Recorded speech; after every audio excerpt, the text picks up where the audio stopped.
Lorsque vous créez un compte Morning, vous avez accès à un large éventail de fonctionnalités avancées. Dans cette courte vidéo, je vais passer en revue quelques-unes de ces fonctionnalités lors de la création et de l'ajout d'actifs à votre portefeuille pour vous aider à démarrer. Tout d'abord, connectez-vous simplement avec votre email et cliquez sur le lien de vérification une fois que nous vous l'avons envoyé. Ou bien utilisez votre compte Google et en quelques clics, vous êtes connecté. Tout d'abord, vous pouvez créer un portefeuille. Saisissez un nom, donnez-lui sa propre icône, définissez la devise, puis le type de compte. Généralement, un compte titre ordinaire, CTO. Mais dans des pays comme la France, il existe d'autres types de comptes réglementés tels que le PEA. Vous pouvez sélectionner votre courtier en supposant que vous en ayez un. Et enfin, sélectionnez s'il s'agit ou non d'un portefeuille réel ou d'un portefeuille virtuel. Un portefeuille est virtuel si vous avez l'intention de tester, et les pertes, gains et autres points de données ne seront pas calculés dans les totaux de vos portefeuilles et les rapports mensuels.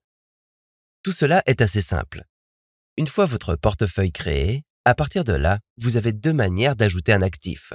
Vous pouvez soit naviguer à travers les screeners principaux, rechercher et examiner n'importe quelle action. Lorsque vous explorez les détails, vous verrez cette zone ici à droite pour ajouter cette action à l'un de vos portefeuilles. Choisissez simplement le portefeuille auquel vous l'ajoutez, le nombre d'actions que vous souhaitez ajouter, et vous pouvez même entrer le coût moyen, PRU. Pour l'exemple, disons que dans ce cas, cette action était à 130 $ quand je l'ai achetée. J'ajoute 10 actions à ce prix. La position a été ajoutée à ce portefeuille, et disons que quelques jours plus tard, elle s'échange à 132 $. Je peux voir le retour reflété ici. Enfin, la deuxième manière d'ajouter un actif est avec ce bouton ici même dans la page du portefeuille. Faites un clic, choisissez le type d'actif et recherchez par symbole boursier ou par nom. Et de la même manière, ajoutez le nombre d'actions et notez le coût moyen.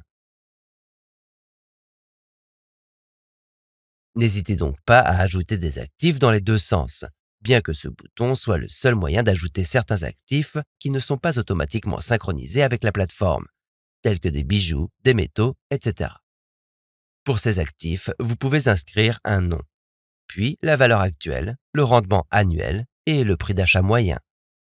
Et bien sûr, une fois que votre portefeuille a des positions ajoutées, vous trouverez un tableau de statistiques instantanées en temps réel, tels que la valeur actuelle de votre portefeuille, vos dividendes annuels totaux, le rendement des dividendes et votre rendement total sur tous les investissements de ce portefeuille.